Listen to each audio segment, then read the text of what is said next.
দীর্ঘ ৩ বছর মাটি খুঁড়ে সুড়ঙ্গ তৈরি করে নবীজির কবর পর্যন্ত পৌঁছে গেছিল 2 জন ইহুদি।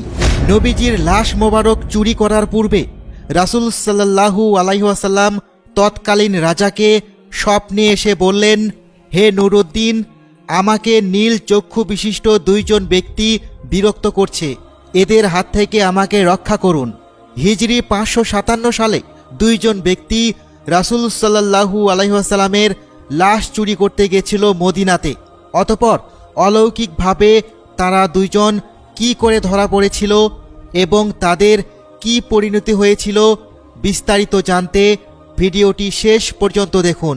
ইতিহাস থেকে জানা যায়, বেশ কয়েকবার রাসূলুল্লাহ সাল্লাল্লাহু আলাইহি ওয়াসাল্লামের বরকতময় দেহ কবর থেকে অপসারণের চেষ্টা করা হয়েছিল। তৎকালীন সময়ে একজন বিখ্যাত মুসলিম নেতা ছিলেন, যার নাম ছিল নুরুদ্দিন জিঙ্কি। নুরুদ্দিন জিঙ্কি সেলজুক সাম্রাজ্যের সম্রাটও ছিলেন। তিনি সিরিয়া শাসন করেছিলেন এবং তিনি সালাহউদ্দিন আল আইয়ুবীর পরামর্শদাতাও ছিলেন। একদিন নুরুদ্দিন জিঙ্কি তাহাজ্জুদ নামাজ পড়ার পর ঘুমাতে গেলেন এবং তিনি স্বপ্নে রাসূল সাল্লাল্লাহু আলাইহি ওয়াসাল্লামকে দেখতে পেলেন এবং সেই স্বপ্নে রাসূলুল্লাহ সাল্লাল্লাহু আলাইহি ওয়াসাল্লাম চুলওয়ালা 2 জন লোককে নির্দেশ করে তিনি নুরুদ্দিনকে বললেন, হে মাহমুদ, আমাকে এই 2 জনের হাত থেকে বাঁচান। তড়িঘড়ি করে মাহমুদ স্বপ্ন থেকে জেগে উঠলেন। তিনি অনেক বিস্মিত হয়েছিলেন। এটা কি ধরনের স্বপ্ন? প্রাথমিক অবস্থায় তিনি এটির দিকে খুব বেশি মনোযোগ দেননি, কিন্তু তিনি এটি কাঁচা ঘুম অবস্থায় পরপর 3 বার দেখেছিলেন। হে মাহমুদ, আমাকে এই 2 জনের হাত থেকে বাঁচান। আল্লাহু আকবার।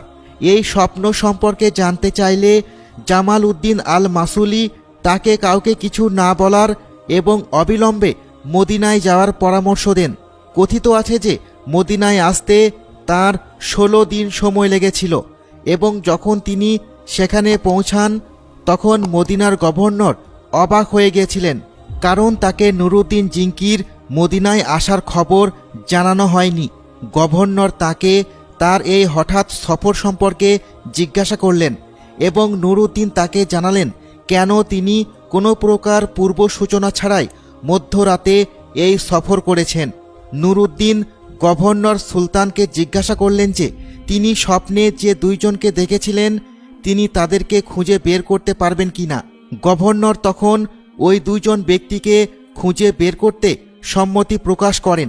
তাই তাদের পরিকল্পনা অনুযায়ী পুরো মদিনায় ঘোষণা করা হয় যে সুলতান এখানে আছেন এবং তিনি সবাইকে অনেক খাবার এবং উপহার দিতে চান। এই খবর মদিনায় ছড়িয়ে পড়লে সবাই খাবার এবং উপহার নিতে আসতে শুরু করেন। এর একমাত্র উদ্দেশ্য ছিল স্বপ্নে দেখা ওই 2 ব্যক্তি লোকেদের মধ্যে এসেছেন এবং উপহার নিয়ে যাচ্ছেন কিনা তা খুঁজে বের করা। অনেক মানুষ সেখানে উপস্থিত হন এবং তারা সবাই উপহার এবং খাবার গ্রহণ করেন, কিন্তু তারা ওই 2 ব্যক্তিকে শনাক্ত করতে পারেননি। তারা তাদের মধ্যে ছিল না। সুলতান গভর্নরকে জিজ্ঞাসা করলেন, মদিনায় আর কোনো লোক বাকি নেই?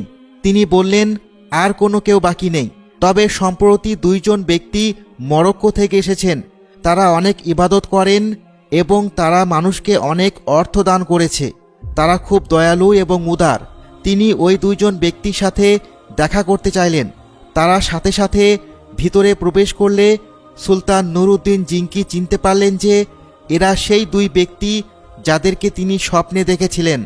সুলতান স্বপ্নে তাদেরকে দেখেছিলেন বিধায় তাদেরকে জিজ্ঞাসাবাদ করার পর বুঝতে পারলেন যে তারা সত্য কথা বলছে না। তাই তিনি তাদের তাঁবুতে তাল্লাশি চালান।